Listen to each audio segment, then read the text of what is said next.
বিশালগড়ে দুর্ঘটনার হিড়িক, দুটি শিশু সহ আহত 4। বিশালগড় জাঙ্গালিয়া এলাকায় অটো ও বাইকের মুখোমুখি সংঘর্ষে আহত দুটি শিশু সহ মোট 4 জন। শনিবার রাতে আহতদের উদ্ধার করে বিশালগড় মহকুমা হাসপাতালে নিয়ে আসে অগ্নি নির্বাপক দপ্তরের কর্মীরা। জানা যায়, শনিবার রাতে জাঙ্গালিয়া এলাকায় আগরতলা উদয়পুর সড়কে TR07A 2688 নম্বরের অটো গাড়ির সাথে TR07A 9649 বাইকের মুখোমুখি সংঘর্ষ হয়। এতে আহত হয় জয়ন্তী সরকার ও তার ছেলে আয়ুষ সরকার, জয়শ্রী ভৌমিক ও তার কন্যা মণিদীপা ভৌমিক। আহতরা সকলে অটো গাড়ি যাত্রী ছিলেন। যান দুর্ঘটনা যেন বন্ধ নেই বিশালগড় মহকুমা জুড়ে।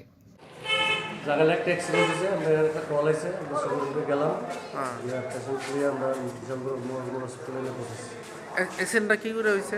অটো আর বাইক, আচ্ছা, কয়জন আহত হয়েছে? 4 জন। আপনারা কয়জন টানছেন? 4 জন পেয়েছি। নাম কি তাদের? আয়ুষ সরকার একটা, হ্যাঁ তারপরে মণিদীপা ভৌমিক, হ্যাঁ জয়ন্তী ভৌমিক, হ্যাঁ